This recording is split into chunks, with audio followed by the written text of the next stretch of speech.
Chapter 1 Introduction. The Power of Thought. Thoughts are the starting point of all achievement. Thoughts have the power to shape our reality, and we can use this power to achieve our goals and desires. One example is Andrew Carnegie, who attributed his success to the power of his thoughts and his ability to focus his mind on a specific goal. Henry Ford, who said, "Whether you think you can, or you think you can't, you're right." Desire is the starting point of all achievement. Whatever the mind of man can conceive and believe, it can achieve. Chapter 2 Desire, the starting point of all achievement. A burning desire to achieve a specific goal is essential for success. Desire is the starting point of all achievement, not a hope, not a wish, but a keen pulsating desire which transcends everything else. This desire must be a strong and persistent one, and that it must be accompanied by a clear plan for achieving the goal. Edwin C. Barnes desired to become Thomas Edison's business partner. Barnes refused to take no for an answer and persisted until he was given the opportunity to prove himself. The story of Edwin C. Barnes is exceedingly interesting, but it was not unique. Desire alone is not enough, it must be accompanied by action. There is a difference between wishing for a thing and being ready to receive it.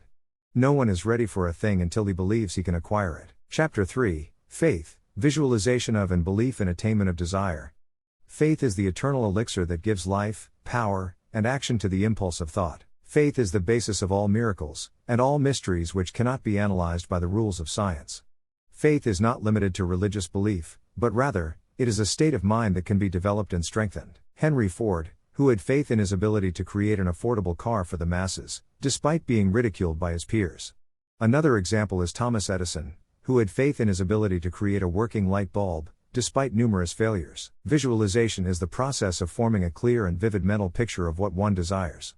Visualization of, and belief in attainment of desire, are the most important elements in the process of achieving success. Visualization is the process of forming a clear and vivid mental picture of what one desires. Visualization of, and belief in attainment of desire, are the most important elements in the process of achieving success. Visualization is a powerful tool for achieving one's goals, as it helps to align one's thoughts and actions with their desired outcome. Chapter 4 Autosuggestion, the medium for influencing the subconscious mind. Autosuggestion is the process of influencing one's subconscious mind through the repetition of positive affirmations. One can influence their subconscious mind and ultimately shape their thoughts and actions. Henry Ford, for example, used autosuggestion to convince himself that he could create an affordable car for the masses. Thomas Edison used autosuggestion to overcome his fear of failure and persist in his pursuit of creating a working light bulb. Autosuggestion is a powerful tool for achieving success, but it must be used consistently and with conviction. Autosuggestion is a force which enables us to direct and control our subconscious mind in accordance with our desires. It is important to maintain a positive mental attitude, as negative thoughts can interfere with the effectiveness of autosuggest. Chapter 5 Specialized Knowledge, Personal Experience or Observations. Specialized knowledge is essential for success in any field, and it is the knowledge that one acquires through personal experience or observation. General knowledge, no matter how great in quantity or variety it may be, is of but little use in the accumulation of money. Specialized knowledge is what sets successful individuals apart from the average person. The person who stops studying merely because he has finished school is forever hopelessly doomed to mediocrity, no matter what may be his calling. Continuous learning and improvement are essential for success in any field, and one must constantly seek to expand their specialized knowledge. Chapter 6 Imagination, the Workshop of the Mind. Imagination is a powerful tool for creating new ideas and visualizing one's goals. The imagination is literally the workshop wherein are fashioned all plans created by man. Andrew Carnegie used his imagination to visualize a steel empire and turn it into a reality. Henry Ford used his imagination to visualize a car that could be affordable for the masses. The concept of synthetic imagination is the process of combining existing ideas to create new ones. Synthetic imagination is just as important as creative imagination, as it allows individuals to build on existing knowledge and ideas. Chapter 7 Organized Planning, the Crystallization of Desire into Action.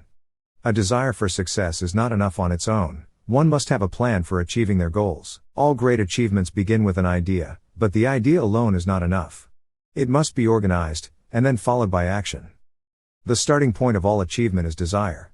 Keep this constantly in mind. Weak desires bring weak results, just as a small amount of fire makes a small amount of heat. Chapter 8 Decision, the Mastery of Procrastination.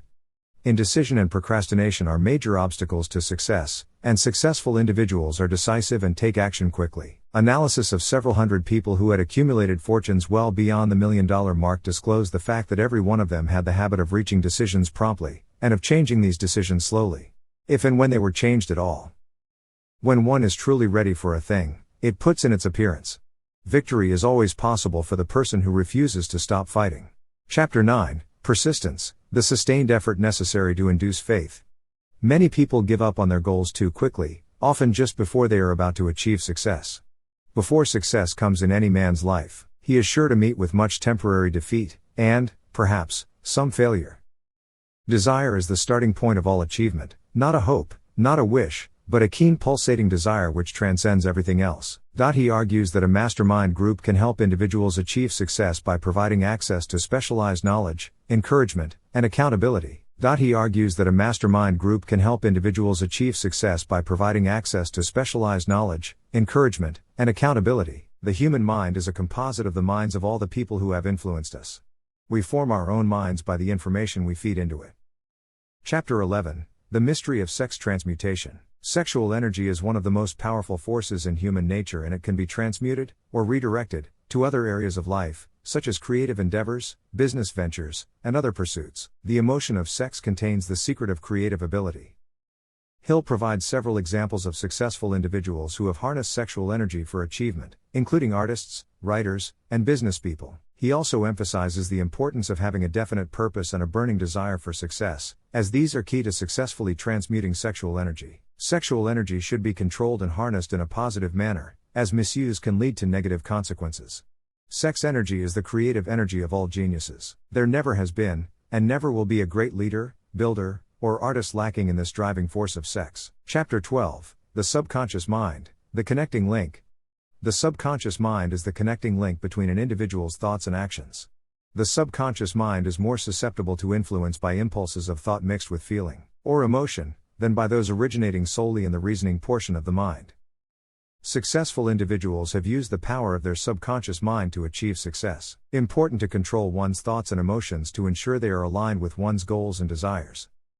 To program the subconscious mind, use repetition of affirmations, visualization, and the use of autosuggestion. You can plant in your subconscious mind any plan, thought, or purpose which you desire to translate into its physical or monetary equivalent.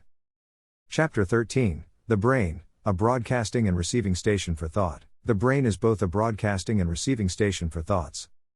Thoughts have a frequency and they can be transmitted and received by others. Every human brain is capable of picking up vibrations of thought which are being released by other brains. Alexander Graham Bell, who developed the telephone based on an idea, said that it came to him in a dream. Control one's thoughts and surround oneself with positive influences. Use affirmations, visualization, and the practice of gratitude. Whatever your mind can conceive and believe, it can achieve. Chapter 14, The Sixth Sense, the Door to the Temple of Wisdom. The sixth sense is a higher faculty that allows individuals to receive knowledge beyond what is available through the five physical senses. The sixth sense is not something that one can take off and put on like a coat. It comes gradually, through application of the other principles of this philosophy. Abraham Lincoln and Winston Churchill emphasized the importance of developing one's intuition and inner voice. The use of meditation and introspection are important daily techniques that should be practiced. The sixth sense is that portion of the subconscious mind which has been referred to as the creative imagination. It has also been referred to as the receiving set through which ideas, plans, and thoughts flash into the mind. Chapter 15, How to Outwit the Six Ghosts of Fear. The six most common fears that hold people back from achieving success are poverty, criticism, ill health, loss of love, old age, and death. These six fears are the ghosts of unreason, superstition, and ignorance. Franklin D. Roosevelt overcame his fear of polio, and Thomas Edison overcame his fear of failure. Take action in the face of fear and do not allow fear to paralyze progress. Several strategies for overcoming fear are the practice of positive affirmations, the cultivation of self-confidence, and the use of autosuggestion. Remember that all thought has a tendency to clothe itself in its physical equivalent. The subconscious mind will translate into its physical equivalent a thought impulse of fear just as readily as it will translate into its physical equivalent a thought impulse of courage or self-confidence.